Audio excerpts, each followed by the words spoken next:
Hello everyone! As we all say, it's that time of year again, and I'm here to share with you my top 5, in no particular order, games of 2022.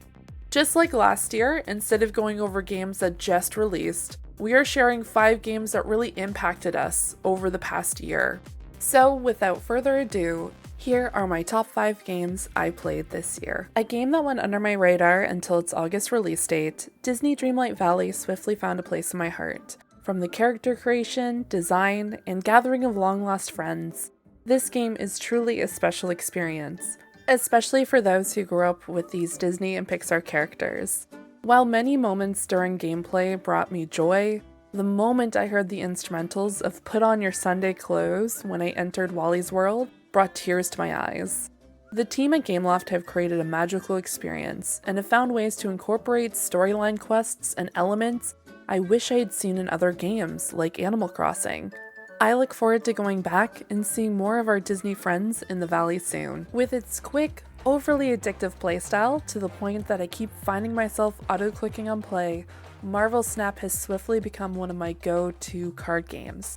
Whether you are a Marvel fan or not, Second Dinner Studio and Newverse have found a way to really keep the players motivated and eager to play.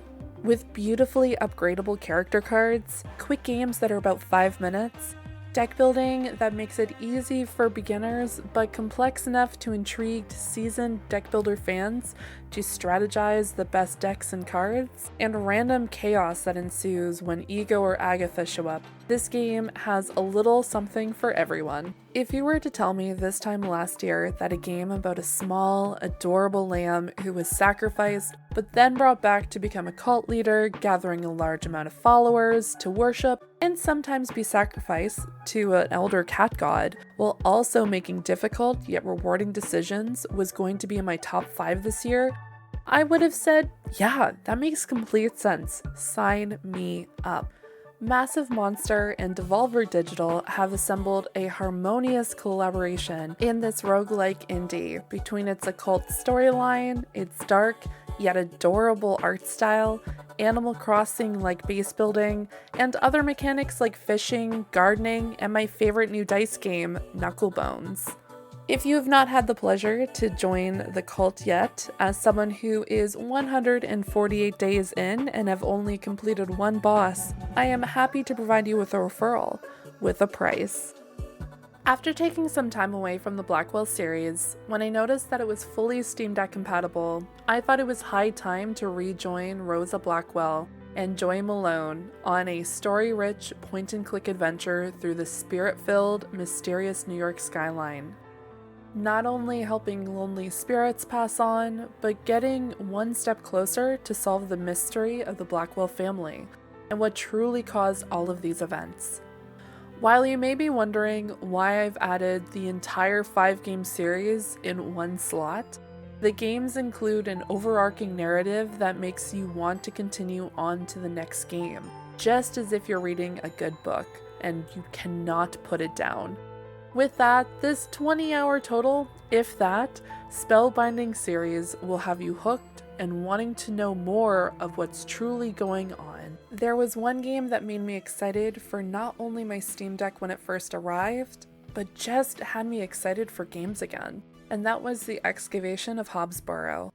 This point-and-click folk horror adventure game follows our protagonist, Thomasina Bateman, as she discovers not only the mystery of the borough, but herself.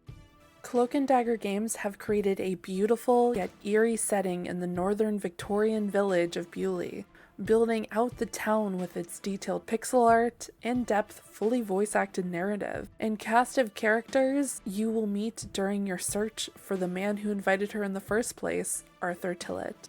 This treasure of a game is well worth your time, and maybe your sanity. Alright, those were but 5 of my top games I've played in 2022. This year's list was definitely difficult to complete. However, I look forward to making some videos on other games I've played throughout the year, or even stream ones I've been dying to finish.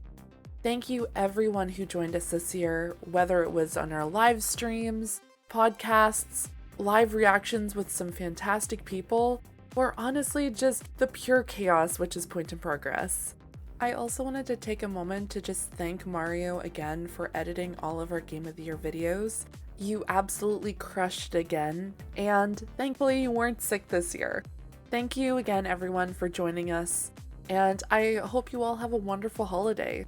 I look forward to seeing what 2023 has for all of us.